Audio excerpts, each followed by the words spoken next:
If you can't change the girl change the girl. তো এটা কিন্তু একটা ফেমাস তামিল মুভির একটা ডায়লগ ছিল। যাই হোক, তো আমার হাতে যে পাখিটি দেখতে পারতেছেন ওর নাম কিন্তু হলো বারবি। তো আজকে বারবিকে নিয়ে মূল ভিডিওটা। তো বারবির মোটামুটি বয়স হয়ে গেছে দেখে তাকে নতুন একটা বয়ফ্রেন্ডের ব্যবস্থা করে দিলাম আমি। তো এখন যেটা দেখতেছেন এর নাম ছিল টম, আমার বাসার পেয়ার ছিল একটা প্রথম। আর এটা হলো তার গার্লফ্রেন্ড, মানে আমি শখ করে ভালোবেসে এদের ড্রিম পেয়ার, ড্রিম কেক নামে একটা পেয়ার দিছিলাম। যাই হোক, কিন্তু তারা অনেক দিন ধরে ডিম পারতেছে না, যে সেই জন্য আমি তাদের ব্রেকআপ করে দিছি। আর ভাবলাম আমার বাসার যে একটা ছোট বারবি ছিল সেও মোটামুটি বড় হয়ে গেছে, তাকে নতুন একটা বয়ফ্রেন্ড দেওয়া যাক।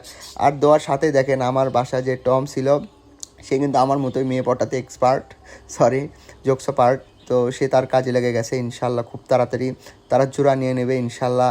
আগে যে জোড়াটি ছিল আমি তাদেরকে ভালোবেসে ড্রিম কেক নামে ডাকতাম, কিন্তু কিছু করার নাই, নতুন একটা জোড়া দিছি ব্ল্যাক ফরেস্ট, দেখা যাক কী হয়।